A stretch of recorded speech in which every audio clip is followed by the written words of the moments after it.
everybody, and welcome back to the Blind Press YouTube channel. I'm back, yay! Yay.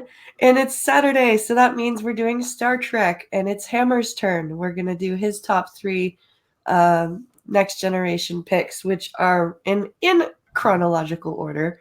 Remember Me, Timescape, and Parallels. So these are going to be... I actually, like, when Skep said last week he really liked these picks. I really like these. These are good. All of these episodes have stood out to me. So I'm excited to talk about these. But first, how are you two doing? I'm doing well. Good. I'm doing well. It was fun to rewatch them and to remember, some of the interesting details about each one. And we get to talk about The Traveler without talking about that god-awful season 1 episode. Yes. And I definitely have some opinions about The Traveler. So The Traveler has a weight issue. The Traveler has a weight issue. He not only has a weight issue, he has a creepy issue. He's like creepy pedophile. It's just perfect for Will. He is a little enamored with Wesley. Wesley, I mean, I said Will. I'm Yeah. not. I knew what Wesley. you meant. Wesley, yeah. You can't really tell the difference between Will Wheaton and Wesley Crusher, so it's exactly. That's where I understood. went. That's exactly where I went. But anyway, he's when he's looking at Wesley and saying, "You just have to let go." It's just And like, you just kind of go, yeah, that's like what they say, what groomers say in England to 12-year-old girls.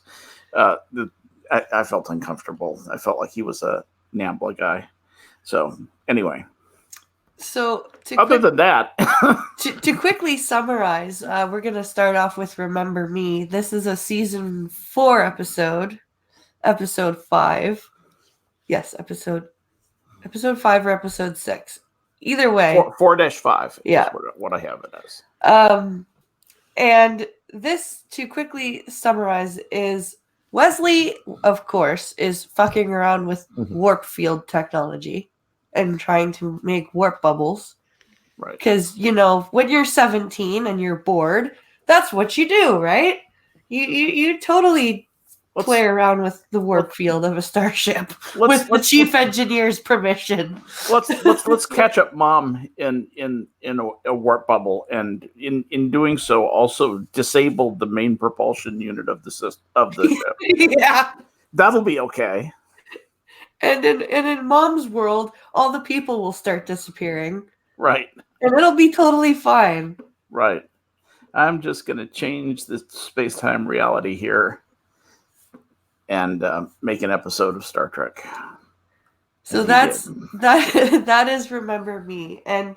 But despite what we're saying, it's actually a good episode because you get to see Gates McFadden can actually act. And you can see it in this episode. She made facial expressions and expressed emotion and everything. And she didn't overdo it. Not generally. She, like, there were a couple of times where she, when she thought she saw Wesley again, when she was the second time the warp bubble appeared. Right. And she kind of like got a bit hysterical. I think that was a bit overdone. But for the most part, I liked like Hammer was saying, you like it because you don't usually like to pick episodes that are based on one person, really, but this was an exception for you? Mm-hmm. Is that what you were saying? Yeah. Speaking of the picks, to go back to the beginning here a little bit. Yeah. Speaking of the picks, it's very easy to say, oh, well, I think I should pick Best of Both Worlds. You can go out there and look on the internet and say, what does everybody else think that the best ones are? Yeah. And you can just pick and choose from that and make them easy choices. But those are the ones I eliminate. Exactly. Those are when it came time to pick the TNG ones, I in my head was like, I am not picking Best of Both Worlds. Yeah. I even stayed away from Chain of Command. Oh, really? But that's one of mine. I knew that would be somebody else's. Chain of Command is. Yeah, I knew it was going to be either yours or my next reveal. Yeah, Chain of Command is a good episode, but I knew that somebody would want to do it. Yep. So I already stole Menagerie from you. Yeah. That's what I would have had is Chain of Command, Offspring, and Menagerie would have been my 3. Well, Menagerie is the wrong series. But yeah, exactly. I mean, not Menagerie. You put that in my head. I can't remember which one. I got to go look through my notes. Never mind. Go ahead. So what did you like about Remember Me, Hammer? What made it part of one of your choices? There's a lot of endearing things about the episode. I think one of the things I enjoyed the most was Beverly working through the problem and talking to the computer. Yeah. She takes it as a personal challenge to put the computer in a position where the computer can't answer her question. Yeah. She gets so happy at the end where it can't answer the question and she's like, gotcha. Yeah. Gotcha there. And she's walking through the corridors and the computer's giving her an answer that basically says the computer can't help her. Yeah. And she just kind of waves her hand at the computer like nobody can see her. She's in the ship by herself. Yeah. But she still waves off like you don't know what you're talking about. Kind of Right. Yeah. Like, why it's a very natural gesture. Actually. But it's something I would do, you know? Right. So it was just like a little touch. I don't know if it was written that way or if Gates just added that in as a little thing, but you know, there's little pieces throughout this episode that are like that.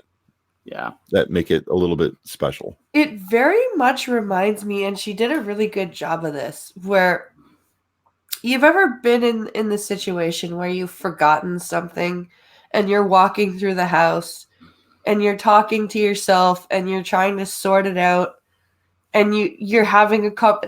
Like, it reminds me of that. Like, the computer could be part of, you know, the subconscious of her, right? And she's just arguing with herself. It feels almost like she's arguing with herself and they've just put the computer there to verbalize what she's saying internally. Yeah. It is doing a lot of that. Although I did like the moment when she asked the universe, when she asked the computer, what is the size of the universe? Nature. Or what is the nature of the universe? What is the nature? It answered her. Here's a question you shouldn't be able to answer. Yeah. What is the nature of the universe? It's a sphere, 700 miles. Yeah. Yeah, the universe is a sphere, 700 kilometers in diameter. Uh-oh. Gotten smaller. That's not a good answer. No. It's been in the dryer way too long. But there's actually kind of a plot hole there too, because when the universe begins shrinking and decompressing the ship I guess is yeah like that. But yet when she's running through the hallways, the gray stuff is following her, but there's no decompression of air. Weird. That's true. But let me just say this about that episode.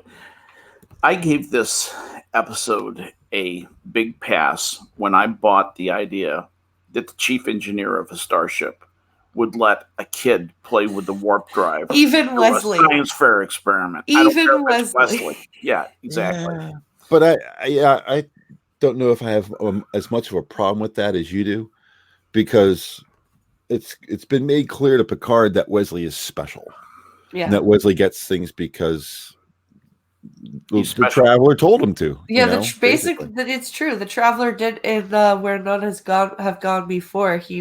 And it's not like Wesley hasn't saved the entire ship several times over. So I think he gets a little bit of, leeway about doing things. So, like, I'll give him the one rescue I will give Wesley is Data Lore. Yeah. Well, I mean, the whole his first and the first one, and that's the only one I'll give him. Well, the Naked Now is like the second episode or something like that. No, that doesn't count. He was knackered. Yeah, but he comes up with the repulsor beam instead of the. Yeah. And he saves the ship. But well, I give him a little bit of leeway. in order for me to enjoy the episode, I have to just give him a pass to live, because I want to crush his trachea every time he's on screen, and that's, you can't have that in your brain and enjoy it. So I just had to just say he's part of the wallpaper. Yeah. Well, I actually like his part in this because it's in different places. It's mostly a Beverly episode, but when he comes in, it's kind of interesting where he comes in and what he does, because the first problem is the experiment going awry. Yeah. The warp field has a visual effect outside of the warp drive. Yeah. And you get this little boom, and Geordi's like, "Talk to me, Wesley." Like, what the fuck was Wesley, that? what did you do? And Wesley says his greatest line in the whole episode, "That shouldn't have happened." No. Yeah. You think that shouldn't have happened? Maybe. That made me laugh right away. I was like, it shouldn't have happened. Yeah, imagine if that was really a problem. We just blew up the ship. That shouldn't happen either, I liked the part where they have, because they usually have Wesley in the saving the ship role. Yeah. And even though he ends up saving Beverly, there's a few minutes there where they put him in this position of, I have lost my mother because I was fucking around with the warp drive. Because they make him the GOAT for a while, and that was refreshing. I agree with you. And as much as I don't like Will Wheaton, he did play that very well. I will say he was less obnoxious than usual. Give him a C-, his highest grade ever. At least this is an episode where he's actually in a uniform. Wait, they don't have him in a uniform? Well, he starts off as an acting ensign in his little gray jumper. Oh, man, that was awful. But I assumed that as soon as he got, like at the end of season 3, I assume as soon as Picard gave him the actual rank of ensign that he got a uniform. Yeah, he did. But the point being is that this is an episode that he actually is in uniform. Because how many episodes was he in that stupid fucking gray jumper? Right. Anyway. So yeah, that initial thing with him and Geordi, and him and Geordi have kind of a special bond anyway, because engineer prodigy. Yeah. So they're going to be. And then they have to explain it to Picard. Yes. I love every time they have to explain something to Picard, because, like, Kirk, I would rather have to fess up to Kirk than Picard. Because Kirk will just yell at you, and it'll be fine, right? Yeah. Picard will just be disappointed in you. Picard's like your mom. Yeah. Yeah. Picard's like, I had faith that you could get this done. What happened? And you're like, oh, dude, just tell me I'm a bad engineer, please. Like, can't you just be mean? Yeah, and get over it, Yeah. Another little touch I like about this is, and probably no one else is going to notice this, but the name of the person that visits Beverly, his name is Dalen Quace. Yes. Have you ever heard of anybody in your entire life whose name was Dalen Quace? No. I always liked very unique name, and it rolls off the tongue, but it's a very unique name. Right? Yeah, he's human. Yeah. So it was like, I was like, well, that's a really cool name to have for a person on the on the show. Dalen Quace. You're not going to forget that name. It's not Joe Smith. It's fucking Dalen Quace. Wow. Okay. They could have made that guy's name anything. Yeah, Dalen Quace is really cool. Somebody used some brain cells there. Yeah. Yeah. So I like that. This was a heavily rewritten script. Oh, really? The first 2 drafts did not have the Traveler in it. The first draft ended with the realization of what happened, turning out to be a dream episode. Oh, God. So I'm very glad they didn't do that. Yeah, they basically went back from the first, from what I read, what they said was the first 60 pages of the script, and put that in the first 3 acts and tell the audience what's going on the other side of the warp bubble and how they're going to try and get Beverly back.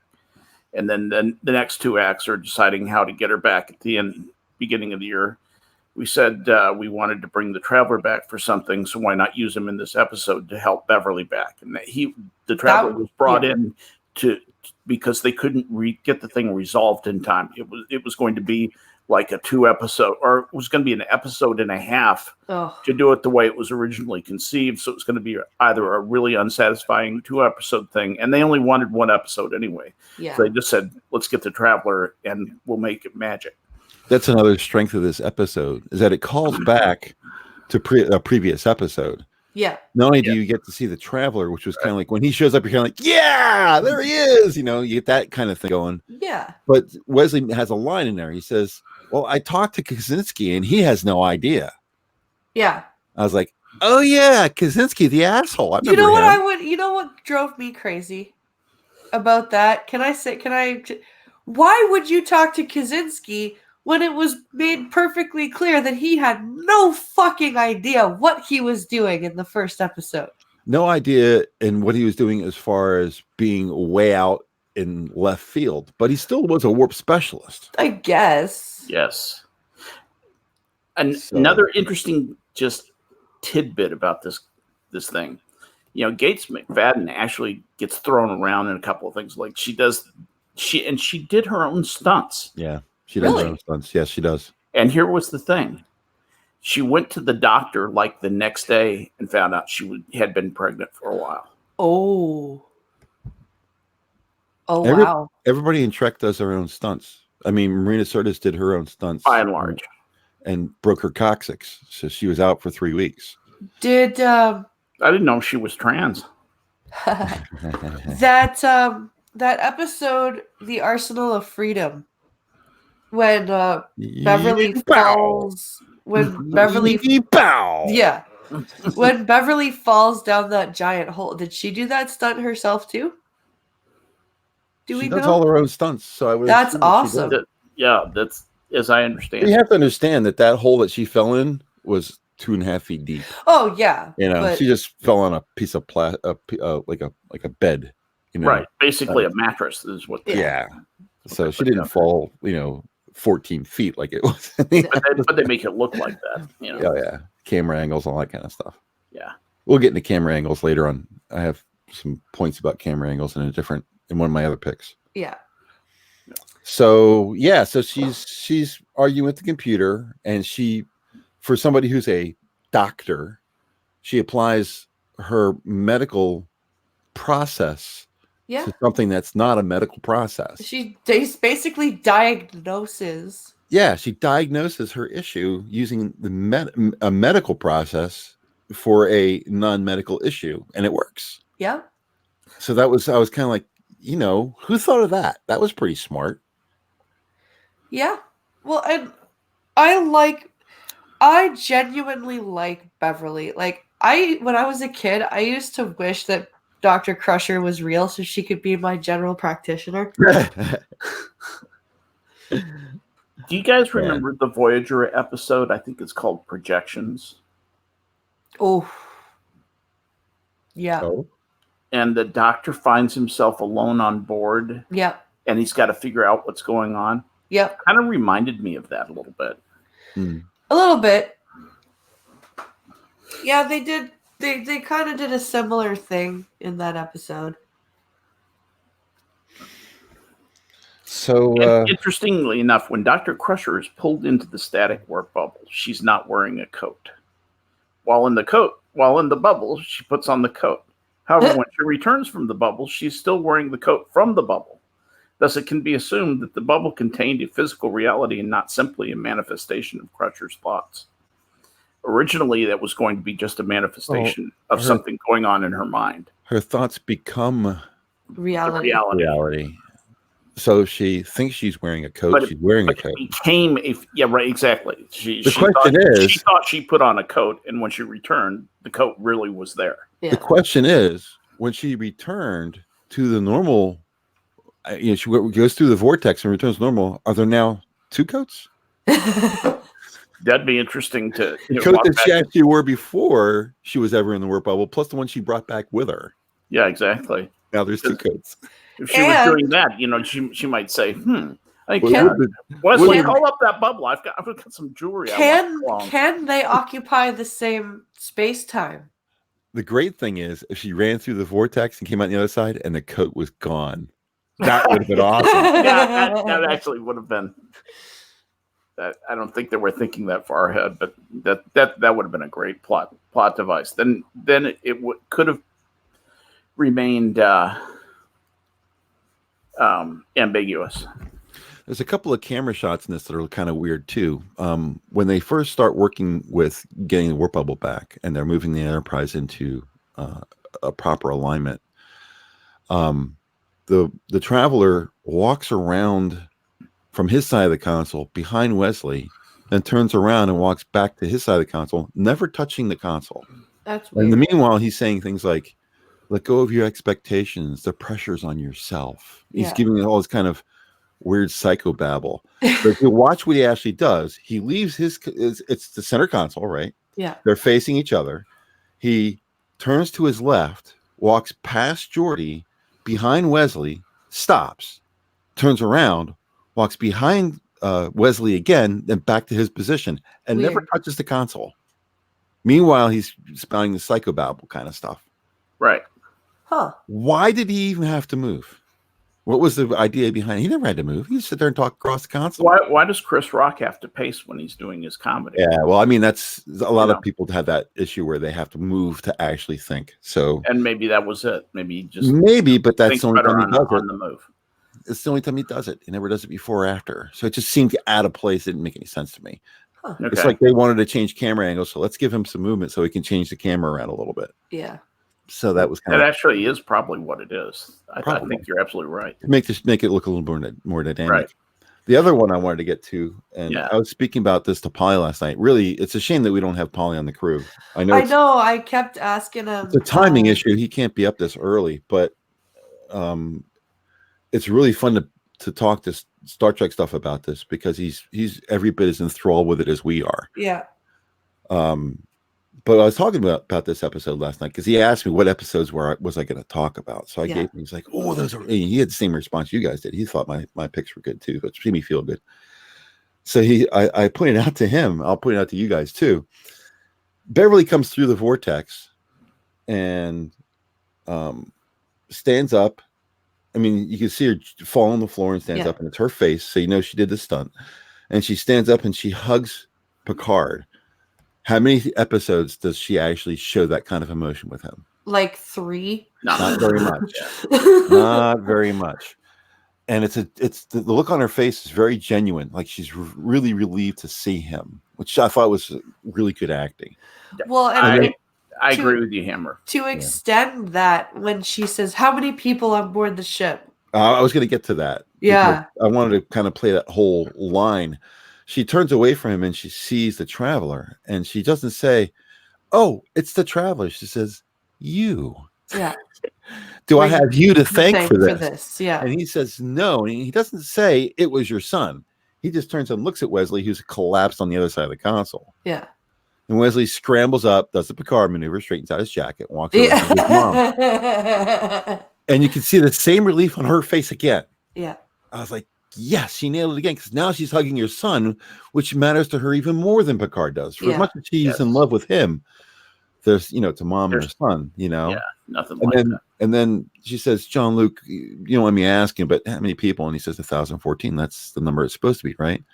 But there's a line there when there's a little part there that's weird. She walks over, or Wesley walks over, and they hug. Look at what Picard's doing when that happens. Picard is behind Beverly to her right, but behind her. Picard, and this is, we timed it, me and Polly timed it. It's a full ticking 5 seconds. 5 seconds. 1,000, 2 1,000. It's 5 seconds. Yeah. He turns and he looks towards the warp core, kind of, and he stares in that direction. He turns his body, and stares in that direction for 5 seconds, and then when they're done hugging, he turns back. He stares off camera. Weird. To something. I think there's supposed to be an edit there where they show Geordi or something like that, and they never put that part in. So when you he show turns, what he's looking at. Yeah, they never show what he's looking at. But if you watch it and just watch what he does, he's just it's staring weird. into space. It's weird. He just turns and looks, and you say, what's he looking at? You know, and he's intent. He's looking at something that's very important to him. You know, and then he turns back like, what was that all about? It would be interesting to see the screenplay and see what is. I think they were supposed to cut to Geordi, where Geordi's like smiling at Leslie and the mom hugging. So they needed a lead in. They need a camera angle for him to turn, so they can just cut to Geordi, and Geordi smiles, and then they cut back to him, and he turns back. Yeah. But that part that part of the film is missing. So he just turns, looks at nothing for no apparent reason, then turns back. You know, me and Polly literally laughed for a good 5 minutes. If you play it and think about it and watch it, it becomes hilarious. So. Well, now I will. W.R. Costin, yes, that is 1014 is the correct number at that point. Correct number at that point. He's asking if there was that number on several episodes. Yes, it bounces between like 1009. No, it goes to 1012 in the fourth season. Yeah. Or no, 1020. It goes to 1020 something in the fourth season. Yeah, it's a low. It's always been in the low 1,000 number that passengers and crew. That's generally what what the Enterprise can carry. Yeah. So and then after that, the episode kind of ends quickly. Yeah. It's if you look at all the other Star Treks, even going back to the other series, like, you know, the original series, there's always this little bit of banter before they bring up the end credits. Yeah. You know? Yeah. And this doesn't. This he just says that's what it should be. And she just kind of smiles, and then they cut right to the credits. Yeah. It's like that kind of a weird ending. At least they have Worf saying, including your friend Dr. Dalen Quace. Yeah. Like they still throw like they. Oh, I thought that was Worf. Worf's not there. Is he not? He's not in the episode. Yes, he is. He is? Yeah. When does Worf? Oh, because he goes looking for Dalen Quace. That's right. Because she's like, I don't know where Dalen Quace is, and he's but that's the warp bubble Worf. That's not the real Worf. One other interesting thing about this episode overall is that it got the most positive fan mail of any episode in TNG. Really? Are you reading IMDb? No, I've got about three different things open that I'm just culling facts. If you'd rather I not do that, I can. No, I prefer that you do that. I can shut up. I'm a little too tired to do it, so please do it. Anyway, they said that they were absolutely floored at the amount of positive mail they got about this, and with everybody loving Gates McFadden, everybody. Yeah, the director said it's not even my favorite show, you know, but the fans just went crazy over it. Yeah, that whole Pulaski debacle was fucking. Oh, crazy. Fuck Pulaski. Oh, jeez, she should have fallen down an elevator shaft. She should have died in the Lantry episode. If they were gonna have her there at all, they should have killed her off in the episode called The Lantry, and then had Crusher go, "I can't stay away from Wesley. I'm leaving Starfleet Medical." Blah blah blah. Did you either of you catch the elevator joke? Did you catch that? No. No. Oh my God. What are you talking about? The elevator joke. I said she should have fallen down an elevator shaft, and you guys didn't get it. Did you ever see the TV show LA Law? Oh yeah. I haven't. She was in LA Law, and you know how she exited the series? By falling down an elevator shaft. She fell down an elevator shaft. Yeah. Oh wow. That's how she exited the series. I didn't actually see that specific episode, the but I elevator did. Doors open, and there's no elevator in there, and she just steps into the shaft and plummets to her death. Oh dear. It was awesome. So yeah, that's why I made that joke, is because that's what should happen. I was not a fan of LA Law. I watched about 2 episodes. I think it was LA Law. It could have been like, what was the other one? The one with Shatner. Which one was Shatner? There was Boston there was Global. T.J. Hooker, and there wasn't the Boston Legal. Boston Legal, that was it. Maybe it was Boston he played Legal. Denny Crane. Right. But whatever, it was some law drama show. I don't know. I think it was one of those. But in any case, that's how she exited the series. Is that she fell down an elevator shaft. It was great because everything's just normal. They're talking and the elevator doors open and she walks and she just walks. And everyone was like, what the fuck just happened? That's awesome. Great. She should have fallen down an elevator shaft. Anyway, so yeah, that was the episode. I really liked that episode. Really, if somebody said, what was your favorite episode, I would put this above the Best of Both Worlds. Yeah. More drama and Best of Both Worlds, more action, but this was a little bit more heartwarming. Yeah, I'd agree. Yeah. And then we move on to Timescape, which actually I really like. This is one of my favorite time travel-y episodes. Or not time travel-y, but TNG does a lot of cool stuff with time. Yeah. This is a fractured time. This is one of my favorite ones that they've done with time. And yeah, as Hammer said, it's basically time has fractured the Enterprise. Like we start off with I think it's Picard, Keiko, Troy. No, not Keiko. No.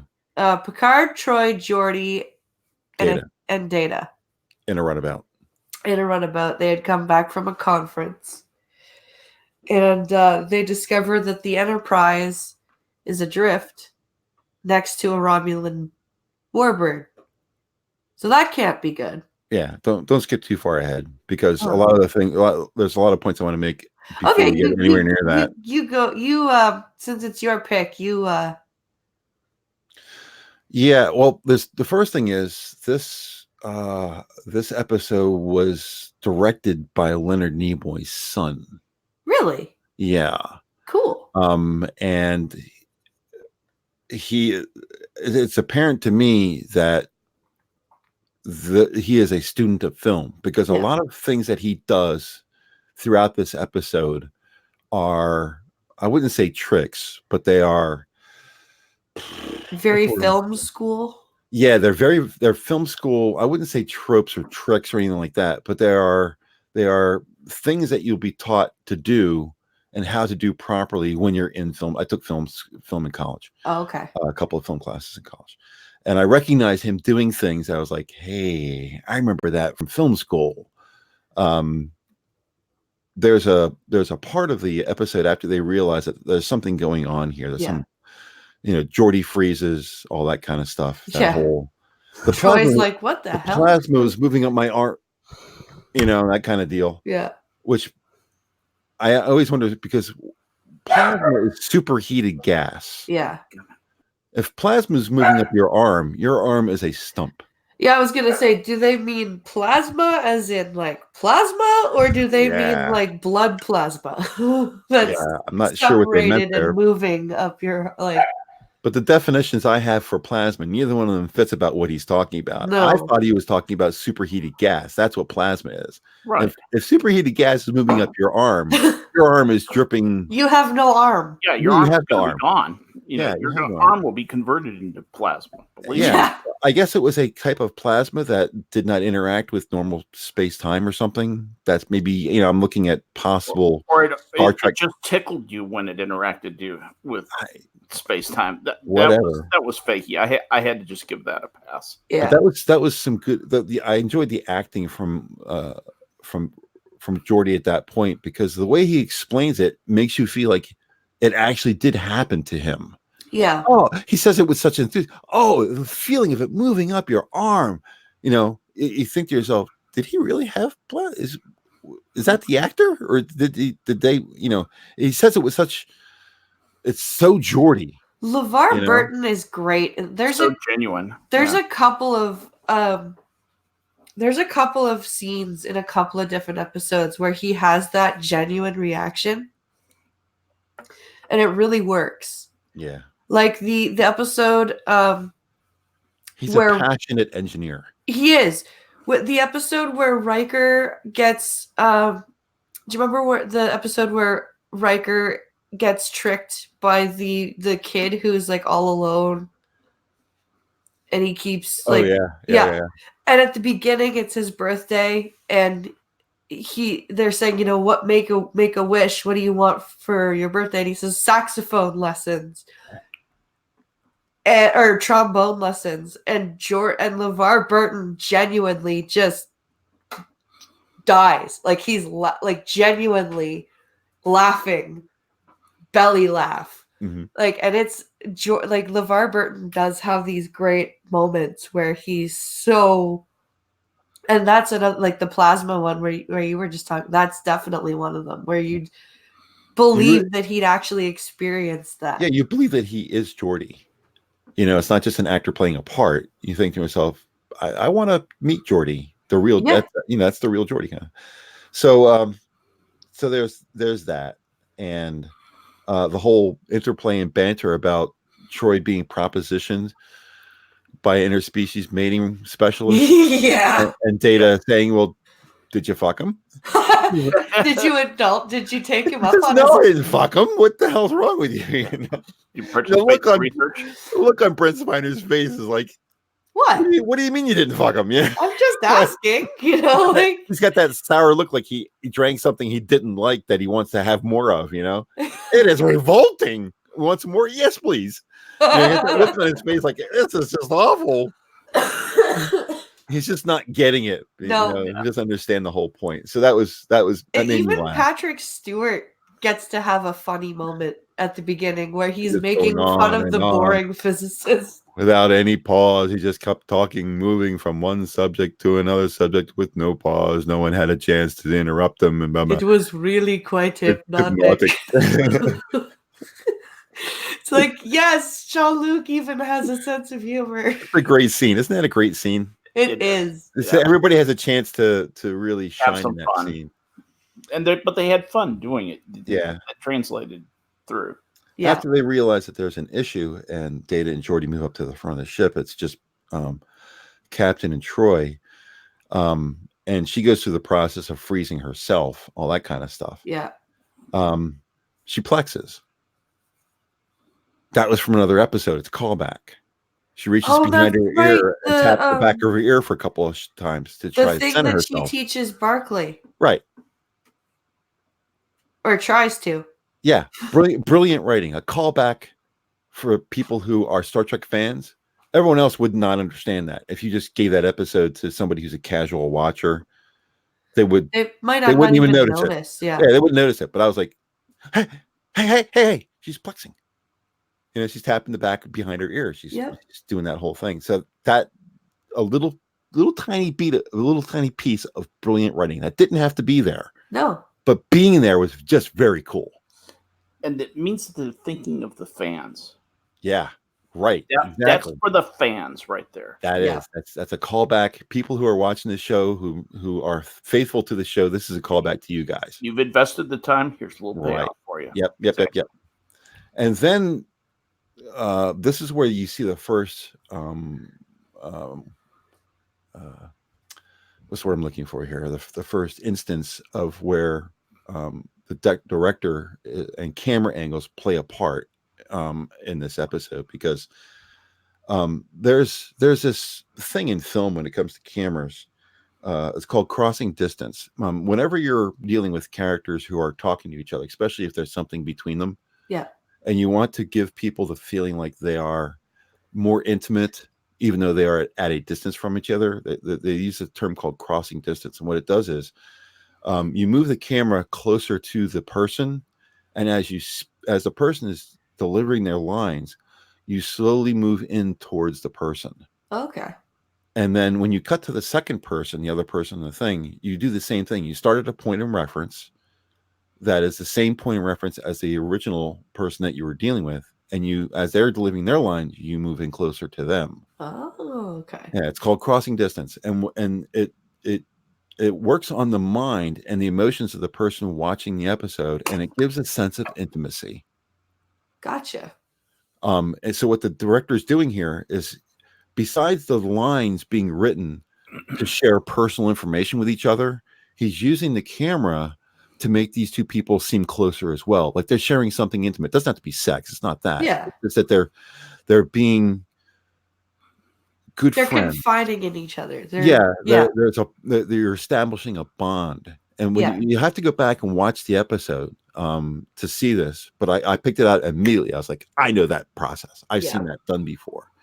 So that kind of caught my eye. I was like, oh, this guy knows how to use a camera. Hammer, where did you run across that where you knew about that before? I'm just curious. Did you just read about it somewhere? Or? No, I took 2 classes in film when I was in college. Oh, how cool. I didn't pursue an arts degree. I was in computers and American literature. So I didn't take it. I didn't follow up on my film studies, but it was something I was interested in. So I took it as elective along with my regular majors. So that's where I learned about it. I'm going to mute real quick and go Bloodwing. I will be right back. All right. So he did that with the cameras, and it kind of endeared me right away. I was like, okay, this guy knows how to use a camera. You know, you don't always see that. There are some places where you can see how the director uses the camera really well. I saw it a lot of stuff in the old original series episodes where Spock and McCoy are talking, but if you look in the background could have been nobody else. But there was a couple of directors who would put people in the background who would stop what they were doing and turn and look at Spock and McCoy where they're talking. That's a trope as well, is that you want to focus the audience on the people talking. And by putting somebody in the shot who's not speaking, who is in the background, who turns their attention, it causes you to turn your attention. So you basically track along with the talking person in the shot. Yeah. So if the person, let's say Bones is talking, and they want you to look at Spock's reaction, they'll have the third person in the background look at Spock.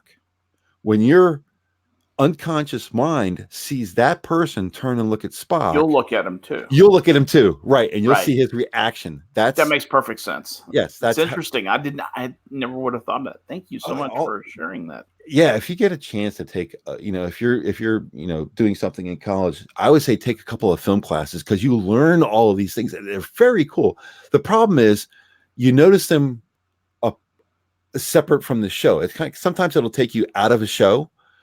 Because you'll see what the director's doing. That's not what you're supposed to do. You're supposed to be enthralled by the director, not notice the director. Yes. So you take a film class, you start noticing these things. It kind of takes you out of the show a little bit.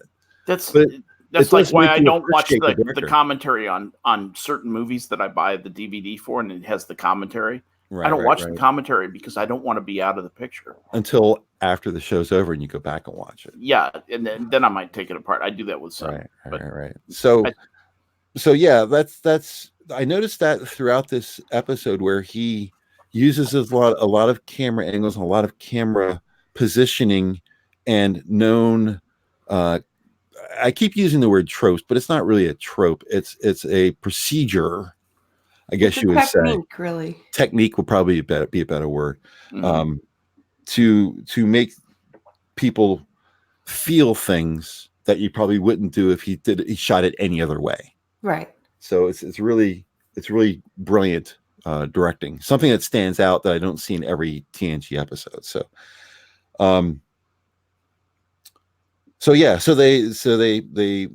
go through the whole process of losing some of their fuel through having the engine run for like 38 days or something like that. Yeah. And they realize that something's wrong with time and space, and that the Enterprise is not where they're supposed to be. And then they happen upon the Romulan ship. Without getting into too much detail here, because I don't find anything really terribly dramatic here, but this breaks a true trope from the Star Trek universe in itself. Romulans are always the bad guy. They're always devious. They're always trying to fuck you over if they can. This is an episode where the Romulans do not do that. They are portrayed as a benign entity. They never do anything bad in this episode. In fact, they're the aliens to help. Yeah, they end up actually being very cooperative in this. Yes. And even there's no bad guys in this episode. Even the aliens turn out to be not malicious. Yeah. I was actually going to make the comment that I found the Romulan behavior a little bit weird. Because it wasn't malicious. It was too benign. Yeah, it was too benign. Yeah. See, I think it would have taken away from the episode because there was so much going on. They had to make them They benign, had because to if they make made them, if they made them malicious, then it would take away from the rest of the story. yeah. Because you would have had to deal with that whole plot arc. But Right. the way that they got around that was they even have a little discussion. Worf's like, you want to help the Romulans? And Riker's like, maybe it'll get back to Romulus somehow. Like that they address it. Right? They're like, if we help them, it could it might get back to Romulus that the flagship of the Federation assisted. It's a very Federation thing to do. Yeah. You see it with Picard. He'll say, well, who's going to make the kind gesture first, me or you? Yeah. Well, it's going to be me. Yeah. I'm the Federation, and we're that kind of people. That still plays into this episode in that respect. So yeah, it's a very Federation thing to do. So there's a lot of technical work here and all that kind of stuff. There's a lot of good acting, but what I noticed, the next thing that kind of stood out to me was when Picard freaks out. Oh, the temporal psychosis. Yeah, temporal psychosis.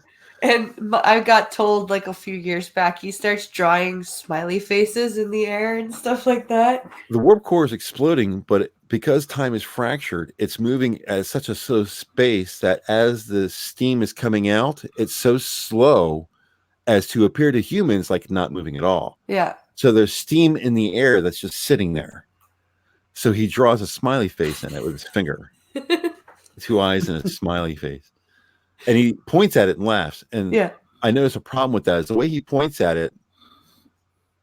In real life, if he had done that, if he had shaved the canvas so it was flat and then draw 2 eyes and a smiley face, the way he points at it is awkward.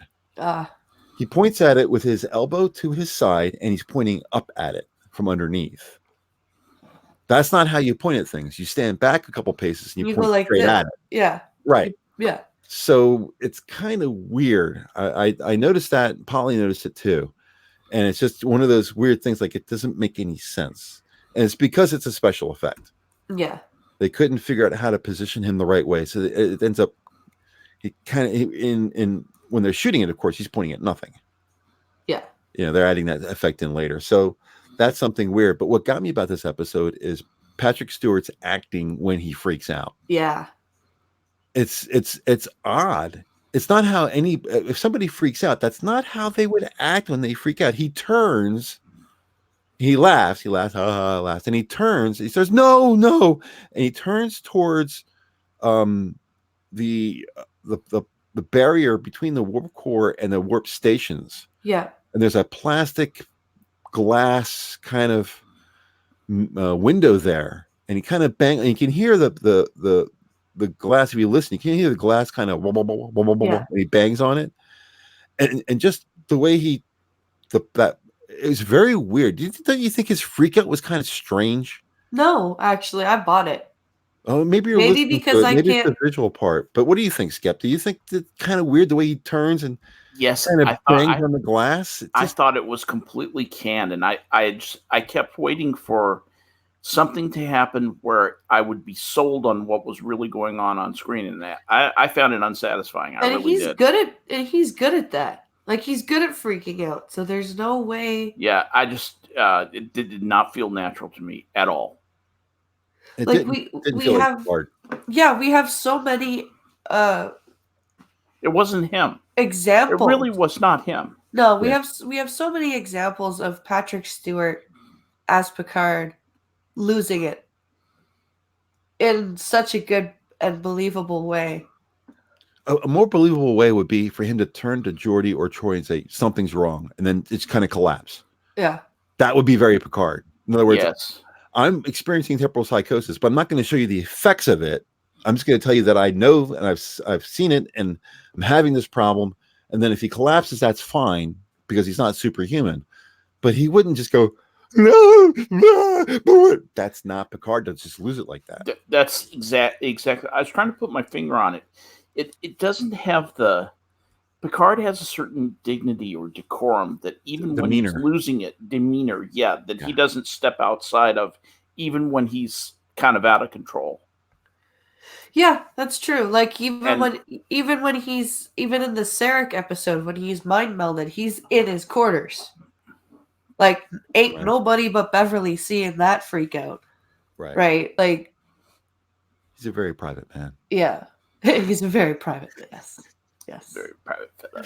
Oh, that's such a funny episode. That's from Vosh. Sir, I protest. I am not a married man. Great line. I actually thought about Cupid for a couple of beats before I picked the 3 I picked, but so the whole point of, I guess you'd have to look at the HD version of this to actually, when they look at the which is impossible, they look at the black hole that is the Romulan engine core. You can never do that. If you open that up, that would suck everybody into it and everyone would be spaghettified and all that kind of stuff. But the point is that if you look at the HD version, you can actually see the spots on the Romulan warp core. But if you look at it, the regular version, that is the broadcast TV version, it's not clear enough to actually see the spots on it.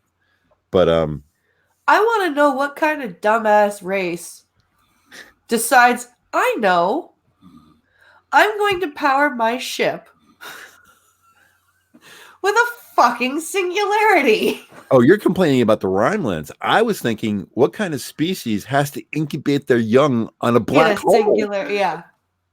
It's like, wait a minute. You know what a black hole does, right? Like infinite gravity. It's a singularity of time and space where matter has an infinite density and nothing can escape.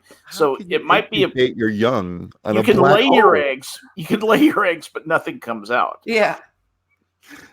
It didn't make any sense to me. I guess suspension of disbelief, but I was just like, oh my God, that would, I mean, the fact that they open up that hatch and they look at the Romulan world, there's a singularity 3 feet from you.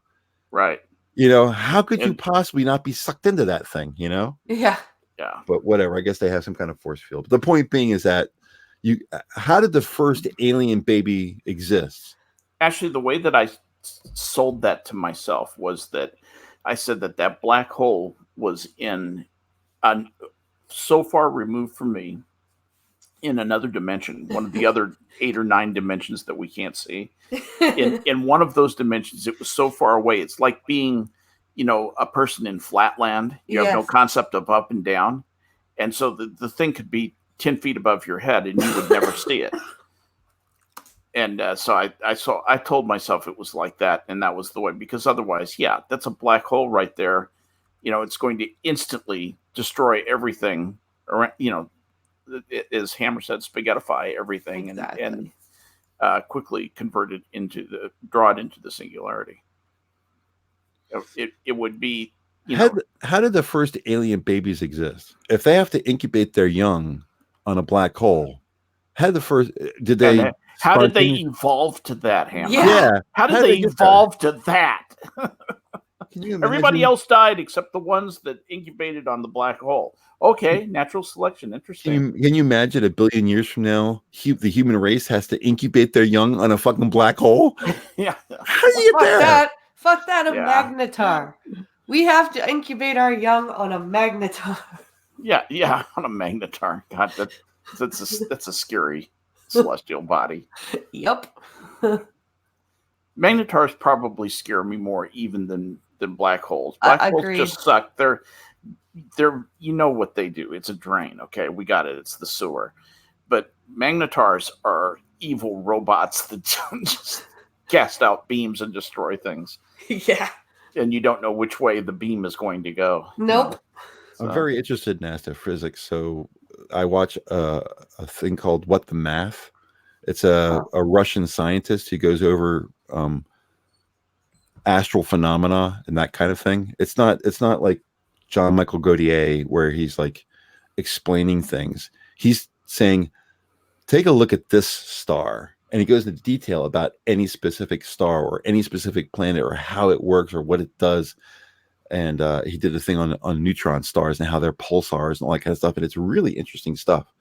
That sounds so cool. Is that a YouTube channel or is it a podcast? It's Anton Petrov. Is that it? Yeah. What the Math? That's the guy. Yeah. I'm gonna look that up because that sounds super interesting. I'm sending you the channel link. Nice. He does kind of a Philly D intro. He starts off with, "Hello, wonderful person. This is what we're going to talk about today, and welcome to What the Math." And it's all in a Russian accent because he's Russian, I guess, or whatever. Yeah, it's actually what da da. Yeah, DA. Yeah. What the math? And there it's in your Discord DM. Thank you, sir. There you go. Yeah, it's a cool channel. I watch it. That looks really interesting. I just looked it up myself. I've never heard of it before you mentioned it, but that looks really interesting. Thank you. Something that people don't really know too much about when it comes to my online stuff is I do a lot of stuff with, like I have John Michael Gaudier. He's I love him. I've been subscribed to forever. Yeah, and then Joe Scott. Joe Scott. Yeah, also Scott Manley. I bet you Scott know. Scott Manley. Scott Manley. Scott Manley. We could talk about this offline, but I know. Yeah, we're getting kind of off the subject here. Yeah, but, sorry about that. So back to Fractured Time. I find it interesting that they come upon the Enterprise and the Romulan vessel at just the right point to confuse them. Yes. If they come up to it 5 seconds later, there's nobody's firing at anybody. If they come at 5 minutes earlier, there's no beam between them. But they happen to get just to a point where there's a beam and they're firing. You just have to buy that. And it's just like, wow, could they come in at a worse time? You know? So they beam over, they get the temporal psychosis. One guy, guard stays behind, all that kind of stuff. Geordi ends up being on the Romulan ship, touches an alien, gets freaked out. Troy suddenly becomes an engineer, pulls the thing off him and puts him in the other time frame, saves his life. I wouldn't have thought of that. Data should have thought about that. Yeah. Troy thinks about that? I didn't think of that when, just pull it off his arm and just... The only reason Troy is useful in this episode is because she got kidnapped by the Romulans and she knows the layout of the ship, right? And had to spend time on a Romulan ship. Yeah, she knows the layout better than everybody else. That's the only reason she's even useful in this episode. That was such a terrible episode where she was a Romulan officer. God, that was a terrible episode. Anyway, so she does what Data should have done. She reaches down, she pulls his armband off. I was thinking to myself, why is she doing that? Data should be the one to think, because that's a girl power thing, I think. I guess, whatever. But she explains it to Data like he couldn't figure it out. My thought is he was the one who should have figured it out, not you. And she turns to him, at least he'll be alive in the other timeline or time frame. Or he might be. She said that to Data. Yeah. And I'm thinking to myself, well, aren't these rules backwards? Shouldn't Data have reached down and told that to her? Yeah. I mean, she doesn't know what a fucking cosmic string is, but she knows that if you take his armband on, it'll put him in the other time frame where she doesn't know what the cosmic. Yeah, but she doesn't know what a cosmic string is. She doesn't know what the rules are for when she has to take command. She's got to have fucking O'Brien explain it all to her. But she's woman. Hear her roar. That's what that is. That's what that is. I'm telling you. I guess. I thought maybe it was just they needed to give her something to do. Yeah, she did a line. Karina's been quiet for a while. Let's have her do so. Her agent's over there fidgeting. Except for her going to sick bay to see Beverly Crusher partially disintegrated. Yeah. Which I thought was a great shot. She's in a very awkward position. She's got one leg up and she's kind of folded partially in half. Oh, wow. It's a very interesting, her being shot, Beverly being shot, she's shot in the stomach. So a portion of her body that where her stomach is, where she's being shot, simply doesn't exist anymore. And the edges are green from the whatchamacallit, the shot from the disruptor. disruptor. Yeah. Romulan disruptor. But her arms are up in front of her, and her one leg is up in the air, and she's kind of bent a little bit at the stomach. Weird. I don't know if that's because of impact, but I mean, if you're gonna disintegrate somebody, there's no impact. No, it's not like they were shot with a gun and it caused them to fold. Could it have been like maybe she threw her arms up because she saw like? Yeah, the positions of her arms are kind of weird though. Usually, if somebody's in trouble, they'll put their hands to push the person away. Yeah. But her hands are in a position like she's going to karate chop something. Oh, okay. It doesn't look right. And one leg is kind of pulled up and the other leg's on the ground. Her foot is off. One foot is off the ground. One foot is off the ground, right. It's just a very weird position for her to be in. It just didn't. She's Jean-Claude Van Damming it. Yes, she is. So it's very strange. But Troy has something to do. She saves Beverly's life. Yes. And another thing where the Ramen is like, no, I wasn't trying to hurt anybody. Wait a minute, you're Ramen. You weren't trying to hurt anybody? Really? I wasn't shooting her. I was shooting Matt. Yeah, I was shooting something that's not here, and she just got in the way. Okay. So all that happens. The ship blows up, then it unblows up. Yeah. Which I thought was a cool effect. They just ran it backwards. But I was watching it, and I was like, you rewind and play that again. That was cool. You know, it's just everything goes back together again. And the look on Picard's face is kind of strange. I know I'm giving you information that you don't normally have, but the look on Picard's face is strange when the Enterprise blows up. It's not like, oh my God, my ship. I just was about to say that. Why didn't he react? I mean, he should have just gone ghostly pale and just been horrified. And and it's just like, oh, he should have dropped the jaw or something. But what he looked at, the look on his face was, I have to squint because this is so bright. Right. Yeah. Different set of problems. The ship is gone. Yeah, 1,000 people just died, and you're worried about your vision. I mean, right? Yeah. I just didn't like the look on his face. I just didn't like the look on his face. It was just kind of like, wow, that's bright. No, 1,000 people just died. Your ship just disintegrated. Wow, that's bright. He's a captain of ship. I mean, your ship means everything. Gone, it means everything. It literally does. So it was a weird reaction. So that is weird. Yeah. So just a small misstep, though. Yeah.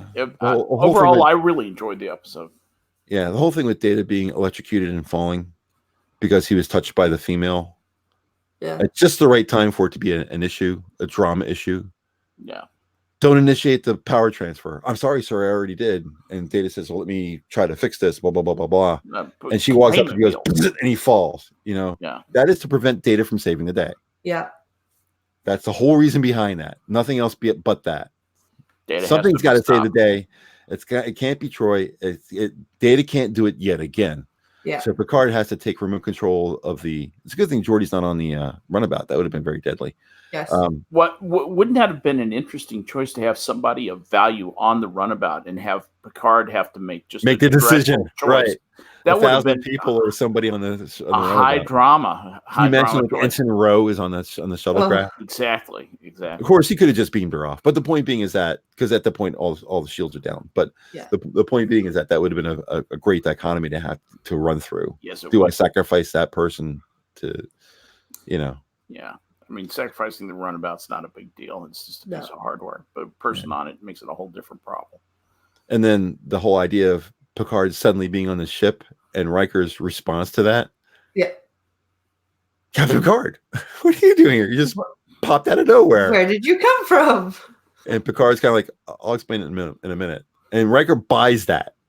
Yes. He buys it. It's like well, you're going to explain it. Everything's fine. You know what? Trusting like a cow. Yeah, you're not an alien who just beamed aboard our ship, and it's taken the form of Captain Picard. Yeah, I'm just going to immediately trust you as being. Oh, of course, Picard just show up anytime and anywhere on the ship as they see fit. It's not a big deal. This is the Enterprise after all. Yeah, where things happen. Not like we had an episode where a race of aliens made a second Picard and switched him and threw that one on the. You know, if the stuff that happened on the Enterprise actually happened to a crew, you would have so many cases of post-traumatic stress. Yeah, you totally would. Those I'm people gonna bow off to my other favorite show, Firefly. I don't know how much you know about this show, but the pilot, his name is Wash. Love it. Okay, well, you know it. Do you know it? I haven't watched any of it. No, All I've right. heard of it. Oh my goodness, you have some good times ahead. You do. It's an excellent show. In any case, it only ran one season, but the pilot, his name is Wash, and they're in like a communal room and they're having dinner, and they're talking about something, and he says, he turns to the group and he says, "What you're talking about is science fiction," and his wife turns to him and says, "Honey, you live on a spaceship." Yeah. I remember that line. I remember exactly that. It kind of reminds me how it applies to this episode. It's kind of like, he popped out of nowhere, and Riker's like, "Oh, it's okay. That's because we live in, we live on the Enterprise. You remember? On the Enterprise, anything could happen. They even have that kind of a line in Voyager a couple of times when one of the crew is trying to figure out what's going on, and Janeway's like, "Just don't. Yeah. Just forget it. This is what happens when you're in Starfleet. Just deal with it." It happens on Voyager when she's dealing with the episode where they're planting a bomb on Voyager and moving back and forth through time, and they have the time ship coming after them, all that kind of stuff. Yeah, that's the same thing when she starts talking to Seven of Nine about time, and Janeway says, "Just don't. I don't want to know. Don't tell me. I don't." Yeah. So yeah. So we move on to parallels? Yeah, I was going to say that pretty much sums up the episode. That the Romulan ship goes about his way. It doesn't attack. It doesn't do any Romulan things. The people who were the kind of the bad guys, who weren't really bad guys, they're just trying to survive. They disappear. Kind of strange. Did we never see from them again? Nope, never heard from them again. And everybody just drives away, and everybody's happy. And that's how it ends. So. And Romulus doesn't get the word because. They end up being their Romulan selves again. Well, in Nemesis, the female captain is kind of sympathetic to Picard before she actually ends up helping him. She does kind of, when she's arguing with her own guys in the episode, in the movie, she kind of seems a little bit. You know who that person is who played that part, right? Who? The female commander? That's Dina Meyer. Really? Yeah. Do you know who Dina Meyer is? Sounds familiar, but Starship Troopers. Oh, okay. The girl that was topless. Yeah. That's Dana Meyer, same girl. But she's got so much Romulan makeup on, you can't tell that it's her, but that's who it is. I recognize that ass anywhere. She's got an amazing ass. In any case, that's the end of that episode. Let's move on to Parallels. Parallels is a Worf episode, and it's also a time episode. Yeah, it's my number 2 favorite episode. Timescape's number 3, even though we're in chronological order. Timescape's number 3. And 3, like I mentioned to you before we started the broadcast, it was a very tough call between Timescape and Masks. Yeah, Masks is a great episode. I'm still not sure I made the right choice with that, but who knows? Maybe Irate will choose it. Maybe. And we'll still end up talking about it. Yeah. So let's move on to Parallels. Parallels is a great episode because it's kind of like cause and effect. Where things happen and you're like, wait a minute. Didn't this just happen? something's not right, and they're letting go of it like it's no big deal. But I noticed it too. So something is not right here. Yeah. But they continue this episode, and you have to, at that point, you have to say, okay, well, I guess I noticed it, and I know it's definitely not right, but they're not addressing it. So I guess I have to just keep watching this show to find out what the fuck is going on. And Worf is doing the same thing, right? He's like, I swear to Christ, this is not right. I was told you weren't going to be here. And the cake was not vanilla, it was chocolate. And Troy says, don't I wish? It's just like he recognizes there's something fucked up, and you're rewinding the episode. Was it really? Yeah, I didn't even notice that the cake had changed. This is exactly what I did. I put it back. I didn't notice it either. The cake changed color. And then the painting. I just thought the cake could have been a cake that had both vanilla and chocolate cake in it. Right. But No. And wasn't the painting another clue? Like he had hung it somewhere else. The painting made it really obvious. The Battle of Haros. Yeah. Yeah. And then it just turns into a different painting altogether. It's not a Klingon enough word. There's no K in it. Yeah. The Battle of Hikraktok. Yeah. It's Haros. What is that? Denobius? Maybe it was. What kind of name is Haros? Maybe Haros was on a different planet that wasn't Klingon. That painting is just gross. Anyway, yeah. So like you're at the beginning of the episode, you're kind of like, and I like the fact that Worf's coming back from the Bat'leth tournament in a shuttlecraft. Yeah. That does not have warp drive. Yeah. How long was he in that fucking shuttlecraft? That planet had to be like, the very next whatchamacallit, the very next star system had to be right there because no kidding. Shuttlecraft's impulse power, he could be traveling for 30 years and not catch up to the Enterprise, Yeah, exactly. Like, what's he doing in a Type 1 shuttlecraft? He should be in a runabout or something. Something with warp drive. Yeah, at the very least, one of the shuttles with warp drive. Like, he doesn't have to take the captain's runabout, but don't give him a Type 1. Like, what the fuck? I mean, I understand it's a small ship and it's only one person, and I understand the economics of it, but come on. It's just, well, the economics are you don't want him away for that long. The opportunity cost of not having Worf on board is a positive cost. He's your security chief. Give him a decent ride, Yeah, absolutely. Come on. Yeah. He's the only Klingon in Starfleet. You can't give him a shuttle, a runabout. What the hell? Yeah. Picard's a cheapie. Anyway, so I like the way he talks about the Bat'leth tournament and how he integrates that part of the Klingon culture. And he mentions his brother. He doesn't have my prowess with the blade. Yeah. Those are callbacks again, just like in the other episodes we've mentioned. These callbacks matter to people who are real fans. Real fans. Right. Yes. Right. And the way exactly what you said before. And the way Michael Dorn delivered that line was totally a brotherly.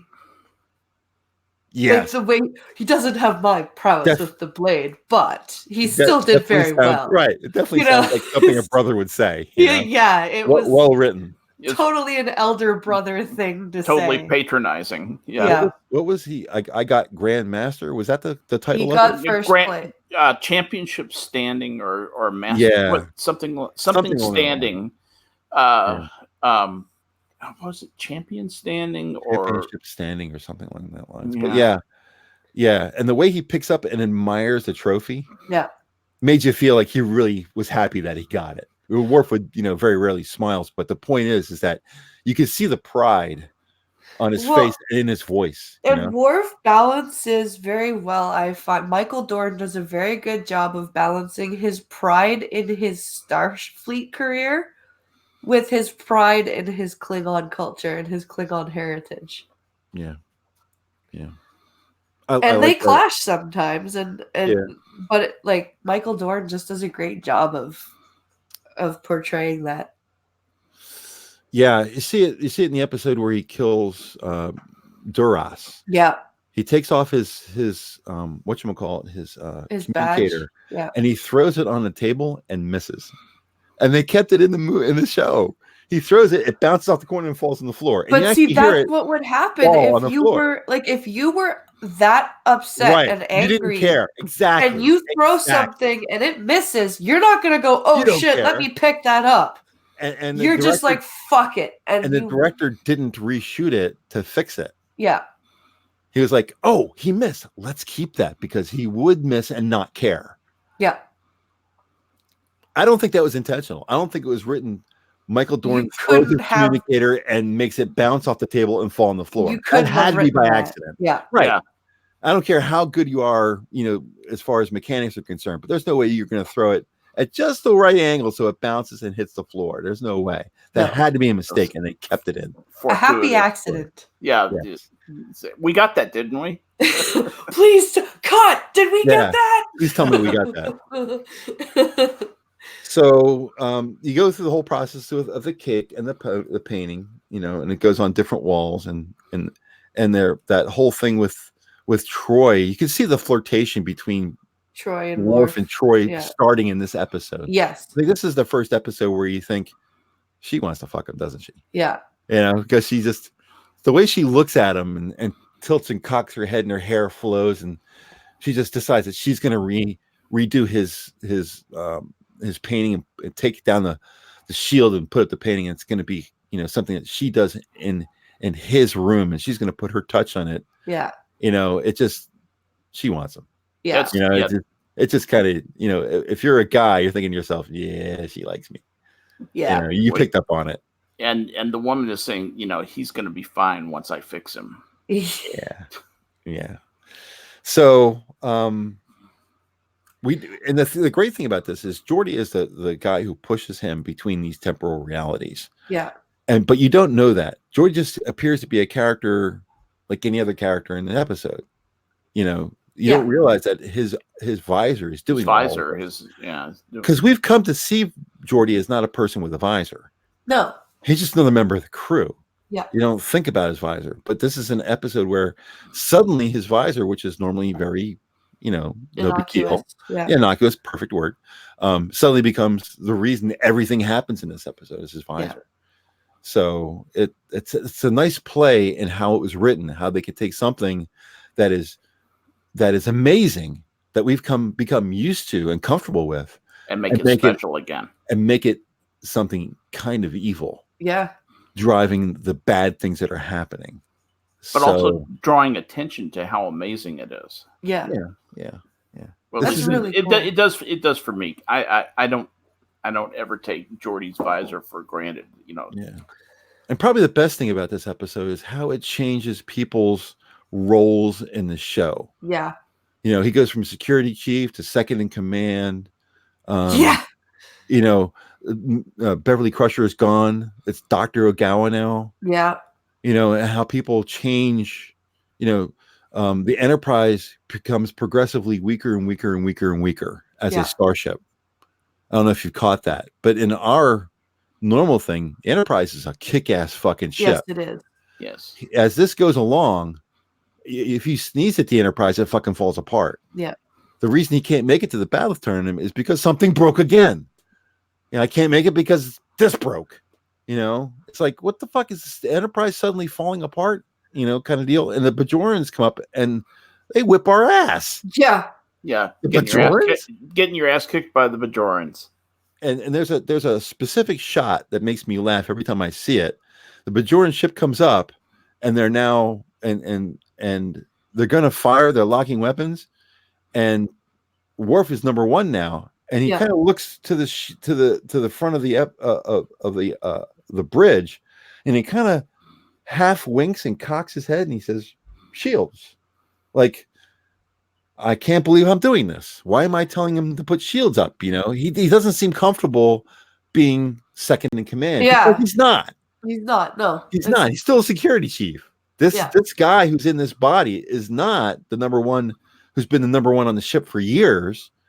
Because Picard is gone, or Riker's not there, whatever the reason is that he's number one on the ship, he is still the security chief. So he has to now act as the number one, where he's never been a number one before. No, so he's like, and not even shields.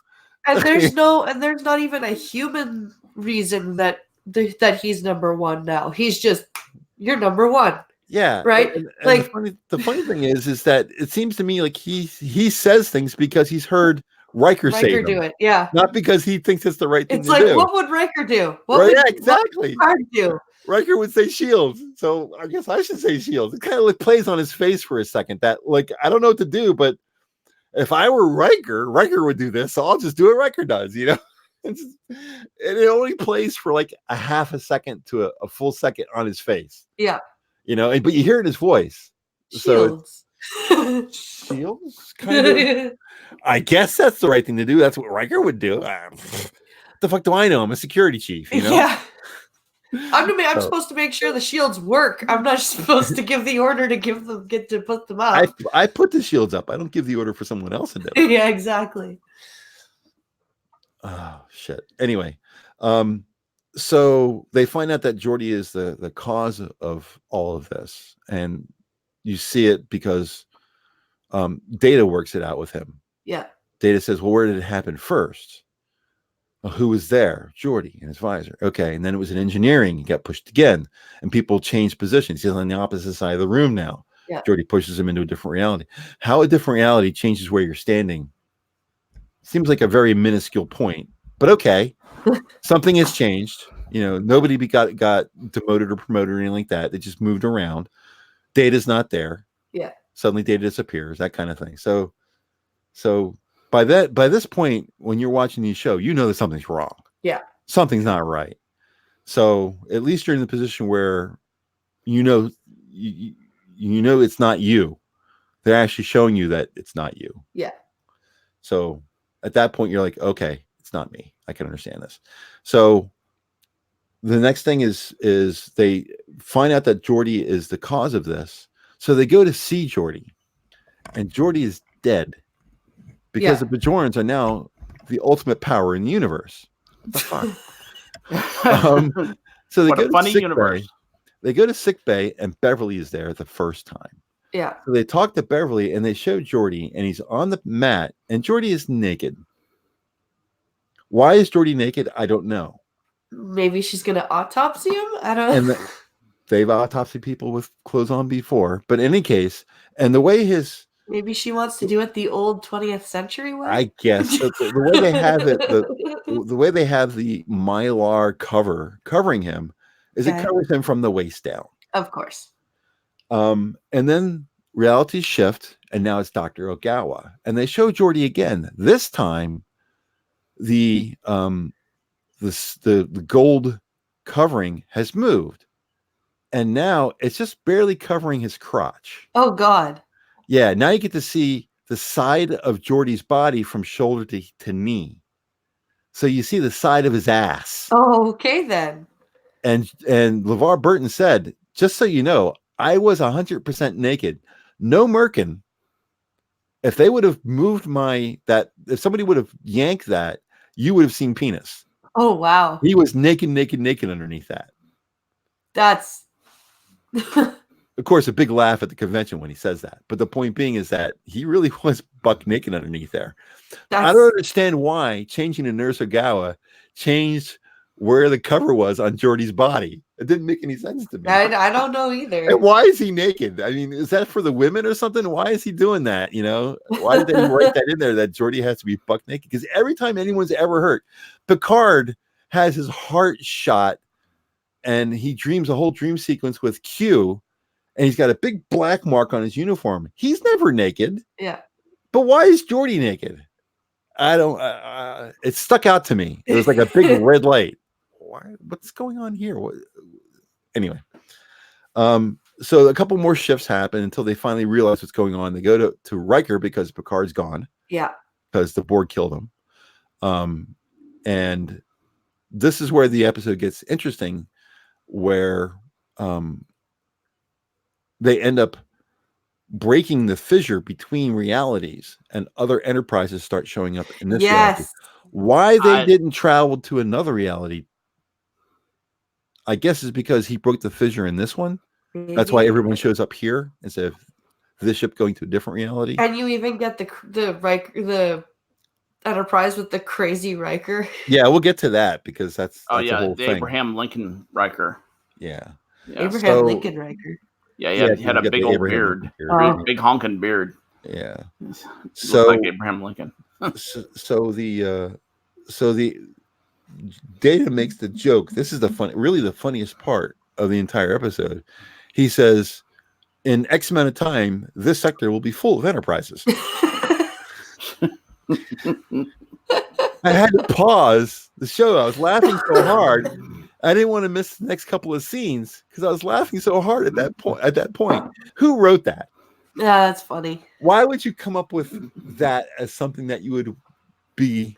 Because that's something Data would say too. I know, it's just so Data, and you got to think the writers were brilliant when they came up with that. Yeah, let's write that in there where Data says something completely Data.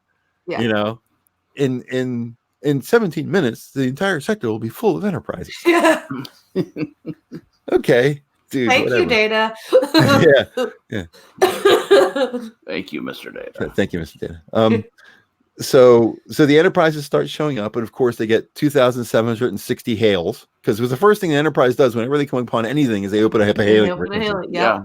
Standard Starfleet procedure. We have 256,000 hails. Hails, right? And that's yes. And here we get. By the way, his exact line is, "At this rate, the sector will be completely filled with Enterprises within 3 days." Yes, that's the exact quote. Yeah.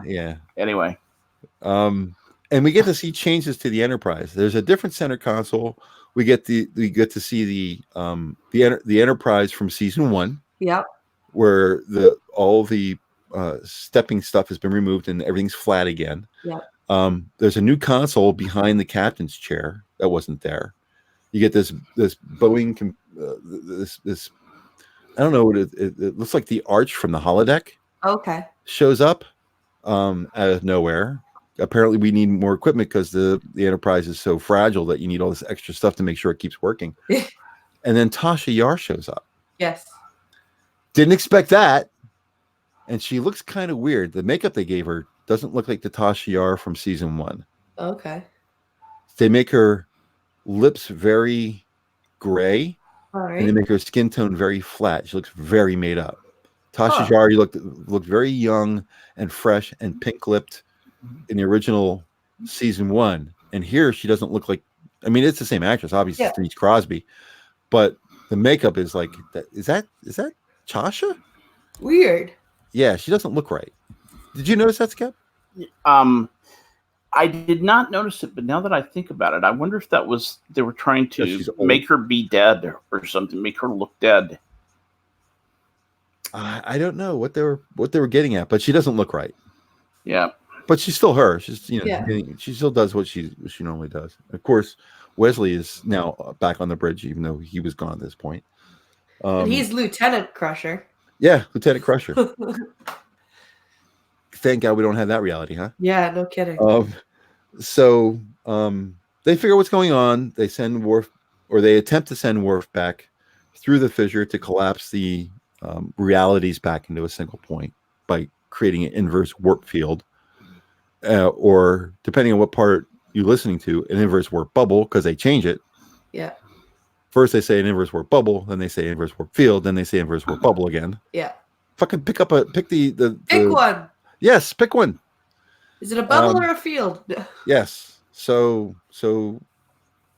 there's a touching scene between Worf and Riker where he says, "Don't take this wrong, but how long have you been captain of the Enterprise?"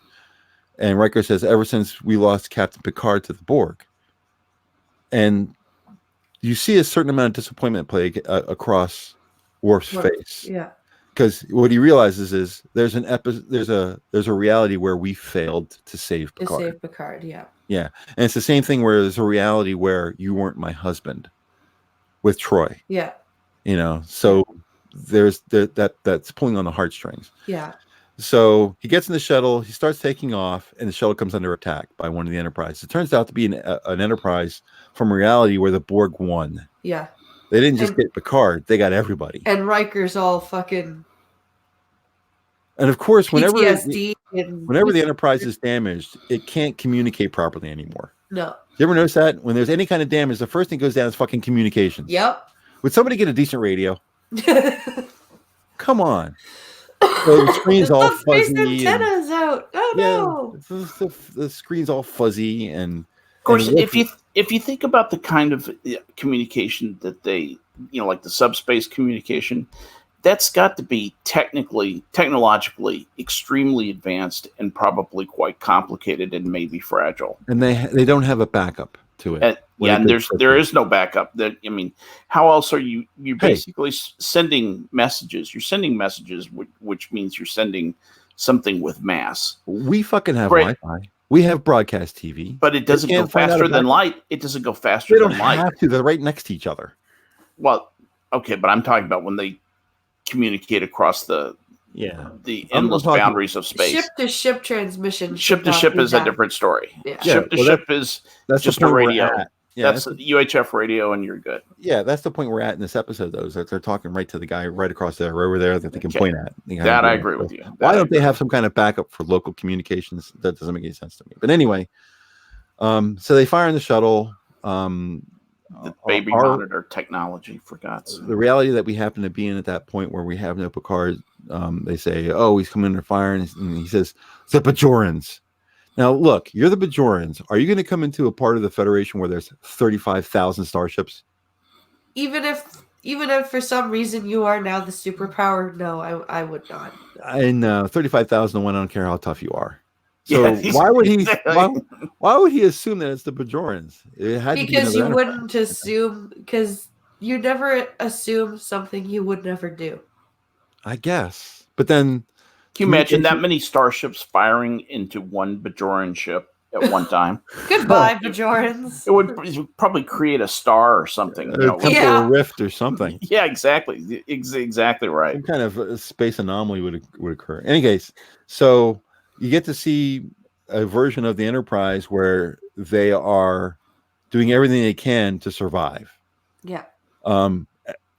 As they're talking through their disabled communications, you see sparks happening. Worf's running around like a madman trying to keep the ship from disintegrating. Disintegrating. And this is really probably the best. Well, I don't know if it was probably the best, but it's up there as some of the best acting that Jonathan Frakes has ever done. Yeah. The terror in his voice. No, we won't go back. Yeah. You know, you can't make us go back. That was jarring to me. Yeah. Yes. I was like, I think I actually physically grabbed the chair I was sitting in when he did that. When I watched that episode, I was like, oh my God. It felt like a different actor. It felt like a different actor to me. It's a kind of a like the mind's eye a little bit, where you see him completely different acting than normal. It's just I don't know how to convey how I felt when I saw that. Yeah. I was scared, I was sad, a whole set of emotions. You're also a little angry too, because you're like, what the fuck are you doing, Riker? Why are you shooting on that shuttle? Right? Yeah, his Enterprise was so disabled that his shots really didn't even hurt it. It just kind of made a little of a bump noise. Yeah. Kind of deal. I guess he was shooting phasers that were, like about as powerful as a hand phaser. But his acting at that point, because Worf never says a word. No. And his physical demeanor, he is, besides the fact that he has bigger than an Abraham Lincoln beard, he's got a full on, Grizzly Adams beard going on. Yes, he does. Yes. And the disheveled hair. Yeah. And the look in his eyes, the wild look in his eyes. Yeah. Yeah. And the fact that he looks like he hasn't slept in a month. Yeah. It was, the physical was jarring. The way he talks was even worse. The Borg are everywhere. He's just, and his voice was kind of breaking, just like exactly what you did right there. Yeah, exactly. It's like you would never expect Riker in any way, shape, or form to be that guy. To comport himself that way. Never. Yeah, no matter what happens to him, you would never see him be that guy. But you could understand him being that guy. Oh, exactly. Because if I was that guy, that would be me. Yep. So it was.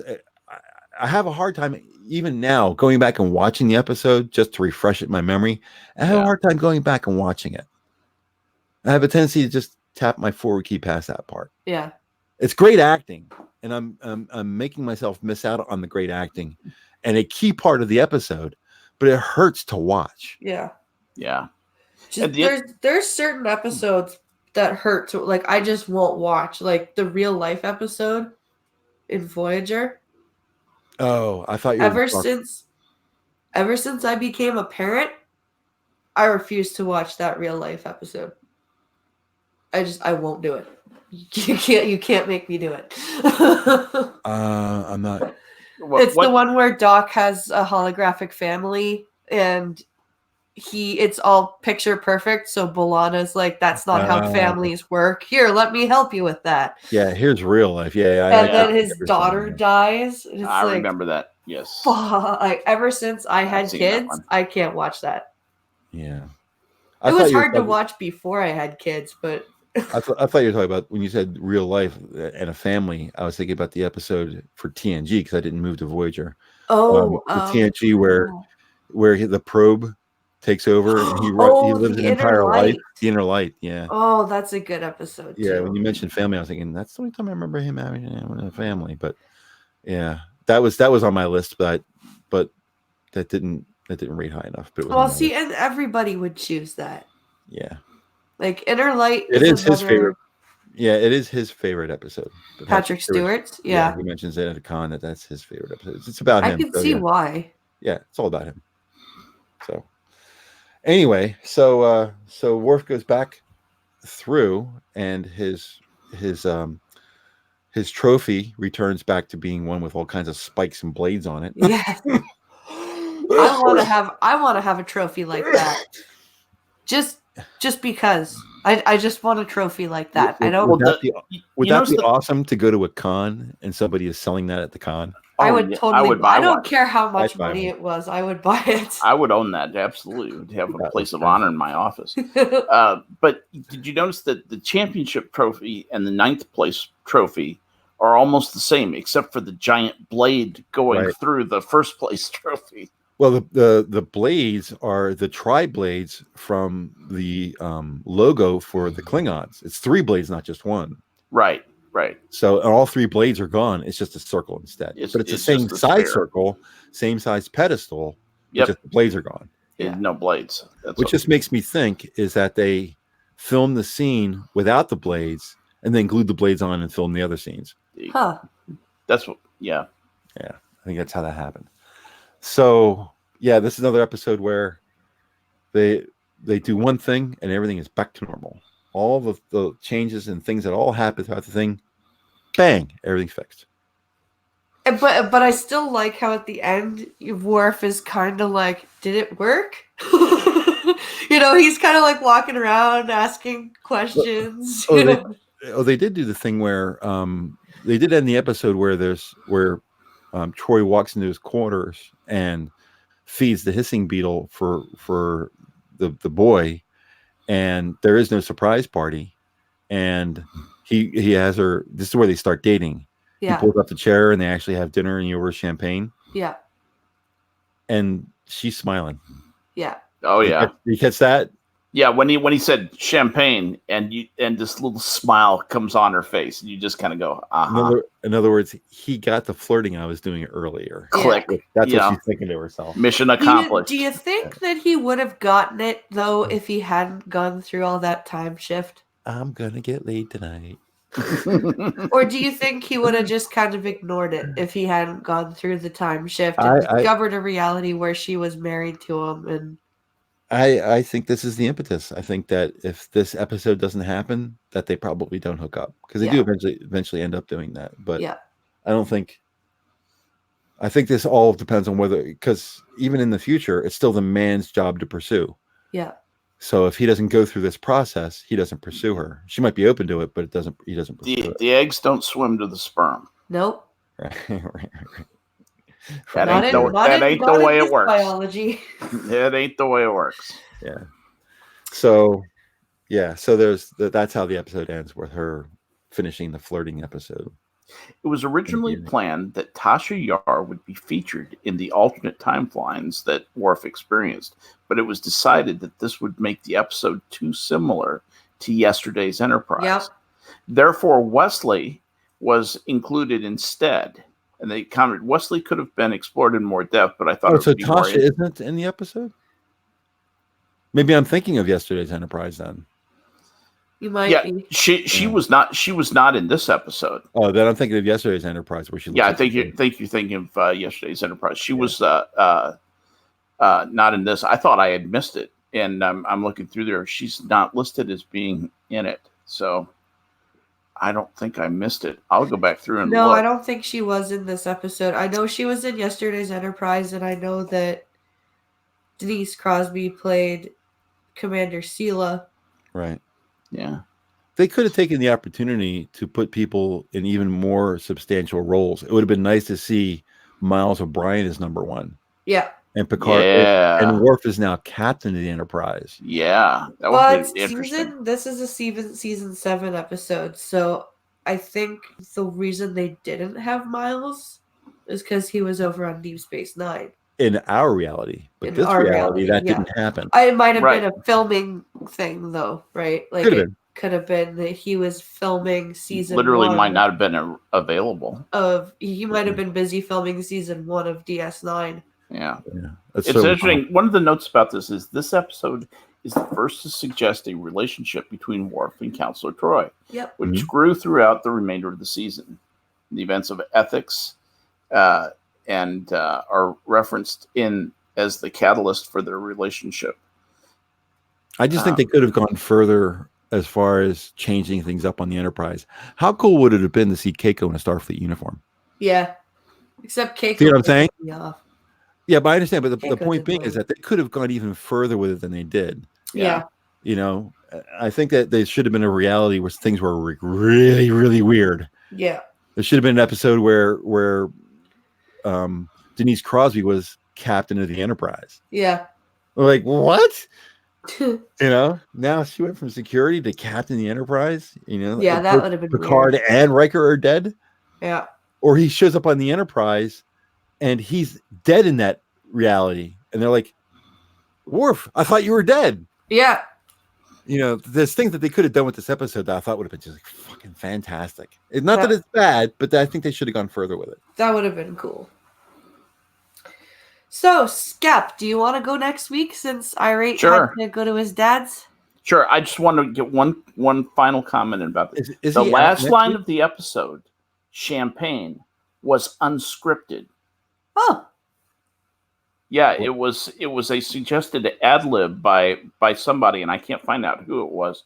And then it was added later by Jerry Taylor after director Robert Wiener asked for a more definitive ending. Huh.